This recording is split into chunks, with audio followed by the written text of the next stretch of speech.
बिहार में 25 साल बाद नागिन ने लिया अपने नाक का ऐसा बदला कि सभी लोगों के पैरों तले जमीन ही खिसक गई। दोस्तों, आपने बड़े बुजुर्गों से सुना ही होगा कि कभी भी नाग नागिन के जोड़े को नहीं मारना चाहिए, क्योंकि इसका अंजाम बहुत ही ज़्यादा खतरनाक होता है। यदि दोस्तों आपसे गलती से भी नाग या नागिन मर जाए तो उसे तुरंत बाद उसे जला देना चाहिए, क्योंकि नागिन अपने नाक की आंखों में देखकर ये पता लगा लेती है कि उसके नाक को आखिर मारा किसने है, और वह अपना बदला लेकर ही मानती है।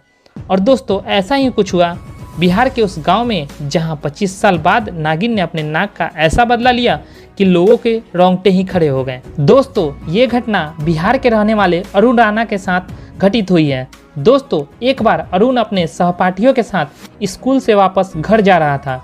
तभी अचानक से एक नाग उसके रास्ते में आकर बैठ गया और फन फैलाकर हुंकारे मारने लगा। ये देखकर अरुण के साथ घर वापस जा रहे सहपाठी काफ़ी डर गए और वहाँ से भागने लगे, लेकिन कुछ सहपाठी वहाँ खड़े रहे और अरुण को वापस मुड़कर चलने को कहने लगे।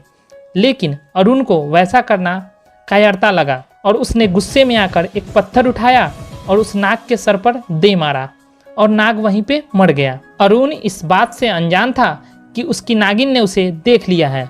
दोस्तों, इसके बाद अरुण ने उस नाग को उठाकर झाड़ियों में फेंक दिया और अपने घर चला गया। दोस्तों, जब वो नागिन अपने नाग के पास गई तो अपने नाग को खून से लथपथ देखकर वह नागिन गुस्से में लाल पीली हो गई और अपना सर जमीन पर मारने लगी। और इसके बाद नागिन ने अपने नाग के शरीर को एक जगह पर रख दिया और अपने नाग का बदला लेने के लिए अरुण को ढूंढना शुरू कर दिया। जब नागिन अरुण के गांव में उसके घर के पास जा पहुंची तो वह अपनी मौसी के साथ एक कार के सामने खड़ा हुआ था। जब तक नागिन वहां पहुंचती तब तक वो कार में बैठकर अपनी मौसी के साथ मुंबई पढ़ने के लिए चला गया। दोस्तों, अरुण पढ़ लिख कर डॉक्टर बन गया। अरुण की मां का विवाह बहुत ही गरीब घर में हुआ था, जबकि उसकी बहन ने भागकर किसी बिजनेसमैन से शादी कर ली थी, लेकिन उनको संतान का सुख कभी भी प्राप्त नहीं हुआ। इसलिए उन्होंने अरुण को पालने का फैसला लिया। अरुण का लगाव पढ़ाई में ज़्यादा होने के कारण उसके माता पिता ने भी अपने दिल पर पत्थर रखकर यह फैसला लिया था। वहीं अरुण भी अपनी मौसी की मेहनत और अपने माता पिता की मेहनत को जीतकर डॉक्टर बन गया। बाहर विदेशों में जाकर अरुण ने कई डिग्रियां हासिल की और वह जानवरों का डॉक्टर बन गया, जिसमें वो सांपों का विशेषज्ञ था। दोस्तों, जब 25 साल के बाद अरुण ने अपने मौसा मौसी के साथ गांव आने का फैसला लिया तो उसको देखकर सभी गांववासी स्वागत उसका करने लगे। सबका इतना प्यार देखकर अरुण काफ़ी प्रसन्न हुआ और वे अपने बचपन के दोस्तों के साथ एक खुले मैदान में जाकर बैठकर अपनी पुरानी यादों को ताज़ा करने लगे। तभी उसकी नज़र उस नागिन पर पड़ गई जो पूरी तरह से जख्मी थी। उसके शरीर से रक्त बह रहा था। यह देखकर ऐसा लग रहा था कि वो किसी सड़क हादसे का शिकार हो गई हो।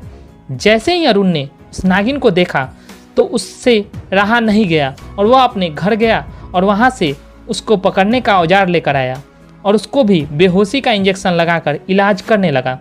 3 दिनों तक उसका इलाज करने के बाद वह पूरी तरह से स्वस्थ हो गई। लेकिन नागिन की आंखों में तो अरुण की फोटो छपी हुई थी, तो उसने तुरंत ही अरुण को पहचान लिया। दोस्तों, जैसे ही अरुण ने उस नागिन को उठाकर बाहर छोड़ा तो उस नागिन ने तुरंत ही अरुण के पैरों को डस लिया। अरुण को डसते ही नागिन तुरंत वहां से चली गई और कुछ देर के बाद ही अरुण की मौत हो गई। इस कहानी ने यह साबित कर दिया कि नागिन अपने नाग का बदला जरूर लेती है, चाहे उसे अपना बदला लेने के लिए कितने भी जन्म क्यों न लेना पड़े। दोस्तों, अगर आपको वीडियो अच्छी लगी तो वीडियो को एक लाइक जरूर करें और साथ ही साथ इस चैनल पे पहली बार विजिट किए हैं तो इस चैनल को सब्सक्राइब कर बेल आइकन जरूर प्रेस कर दें, ताकि मैं जो भी वीडियो अपलोड करूं उसकी नोटिफिकेशन सबसे पहले आप तक पहुंचे। तो मिलते हैं फ्रेंड्स एक नई वीडियो के साथ, तब तक के लिए थैंक यू।